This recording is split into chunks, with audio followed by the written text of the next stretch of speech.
तीन दोस्तों की कहानी। अमीना, गफ्फार तोता, चूहा और खरगोश बहुत अच्छे दोस्त थे। वे आपस में मिलजुल कर रहते थे। खरगोश खाना बनाता और घर की सफाई करता। चूहा बाजार से अनाज, राशन, पानी और सब्जियां लाता और तोता जंगल से लकड़ियां इकट्ठी कर उन्हें बाजार में बेचता था।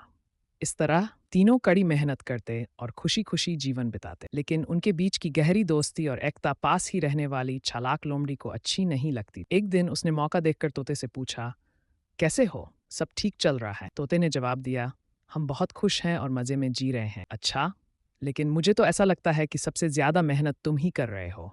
लोमड़ी ने चालाकी से कहा। तोता चुप रहा तो लोमड़ी ने आगे कहा, देखो, चूहा तो बस थोड़ा सा पानी भरता है, बाजार से सब्जियां लाता है और फिर सारा दिन आराम करता है। और खरगोश, वो बस सुबह शाम खाना बनाता है और फिर चूहे से गपशप करता रहता है। असली मेहनत तो तुम कर रहे हो तोते। तुम दिन भर जंगल में मेहनत करते हो, लकड़ियां इकट्ठी करते हो, उन्हें बाजार ले जाकर बेचते हो और फिर पैसे लाते हो। बाकी दोनों तो बस मज़े कर रहे हैं। लोमड़ी की बातों ने तोते के मन में शक भर। उसने सोचा, शायद लोमड़ी सही कह रही है। सबसे ज्यादा मेहनत तो मैं ही करता हूँ। शाम को जब तोता घर लौटा तो उसने चूहे और खरगोश से कहा, मैं रोज लकड़ी इकट्ठी करके थक चुका हूँ। अब हम काम बदल लेते हैं।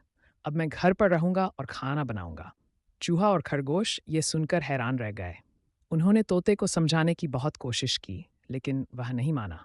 आखिरकार चूहे ने गहरी सांस ली और कहा, ठीक है, तो अब मैं जंगल से लकड़ियां लाने जाऊं। अगले दिन चूहा जंगल की ओर चला गया। शाम हुई लेकिन वह वापस नहीं आया।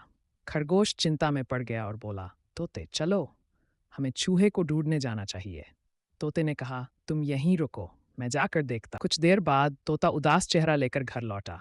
उसने खरगोश से कहा, जब चूहा लकड़ियां लेकर लौट रहा था तब एक बिल्ली ने उस पर हमला कर दिया और उसे खा गई। ये सुनकर खरगोश की आंखों में आंसू आ गए और तोता भी रोने लगा। उनके तीन दोस्तों में से एक अब इस दुनिया में नहीं रहा और इसका कारण केवल चालाक लोमड़ी की चाल। अगली सुबह तोते ने खरगोश से अपना गलती स्वीकार की और रोते हुए माफी मांगी। मुझे माफ कर दो, उसने कहा। अब हम हमेशा साथ रहेंगे और मैं कभी भी उस चालाक लोमड़ी से बात नहीं करूंगा।